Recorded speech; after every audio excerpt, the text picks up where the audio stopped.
L'aviation mauritanienne étant inexistante, ce sont des avions français qui effectuent des vols de reconnaissance pour tenter de repérer ces colonnes de 50 ou 100 jeeps. Jeu dangereux, les Sahraouis disposent de missiles Samsat soviétiques.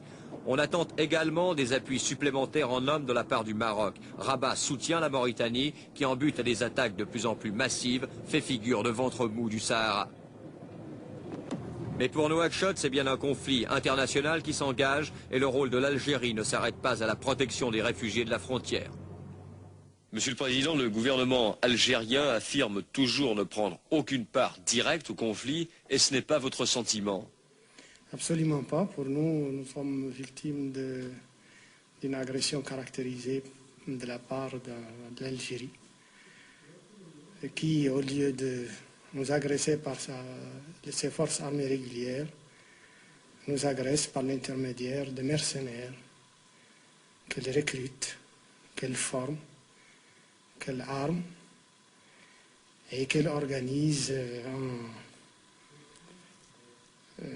en expédition contre nous, à partir de son territoire national. Et ces mercenaires, une fois qu'ils opèrent dans notre pays, reviennent dans leurs repères en Algérie. Cela d'ailleurs, l'Algérie ne le cache pas. Cela, tout le monde le sait.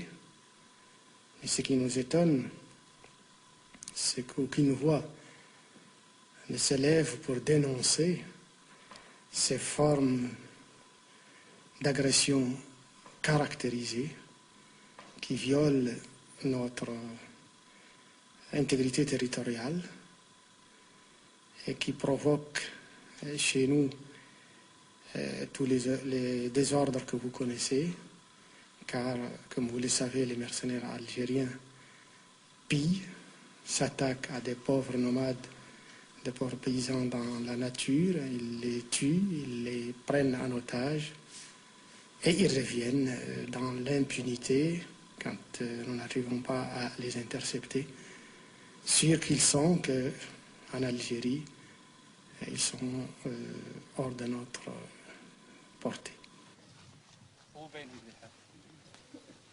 Ces Algériens qui seraient directement impliqués dans le conflit, nous les avons retrouvés, en pouvant, quelque part en Mauritanie, interviewer pour la première fois des prisonniers de guerre capturés lors des attaques de Nouakchott, les compagnons d'Al-Wali. Quelle est votre nationalité? Algérien. Et vous êtes membre de l'armée algérienne? L'armée, oui. Et vous avez été fait prisonnier alors que vous vous battiez avec le Polisario? Oui. Quelles ont été les conditions dans lesquelles vous avez été fait prisonnier? On était dans un accrochage à battu et depuis on a pris les militaires mauritaniens, les armes mauritaniennes. Et il y a combien de temps que vous avez été fait prisonnier? Depuis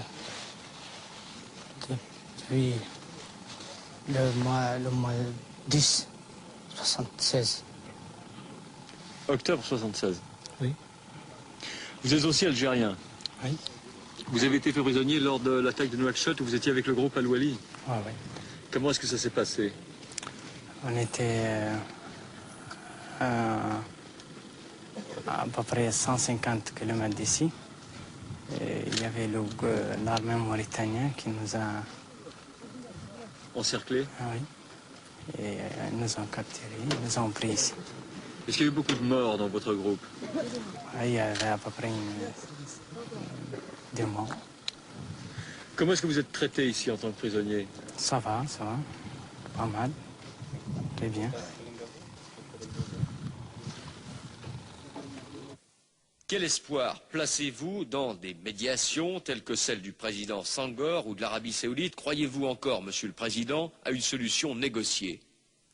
D'abord, c'est la première partie de votre question. Il faudrait plutôt la poser aux responsables algériens, car tous les efforts entrepris par des pays amis et frères pour trouver une solution en vue de diminuer la tension créée dans notre sous-région par l'agression algérienne, toutes ces tentatives ont échoué à cause de l'intransigeance algérienne. C'est donc aux responsables algériens qu'il conviendrait de poser cette question. Quant à nous, notre position est très connue. Je la rappelle. Nous ne saurions discuter toute solution qui aurait pour objet de remettre en cause notre réunification nationale, car pour nous la réunification était un impératif catégorique, un devoir sacré, et nous l'avons réalisé. Par contre, tout ce qui aura pour but de diminuer la tension dans notre sous-région, nous sommes prêts à y participer avec nos modestes moyens.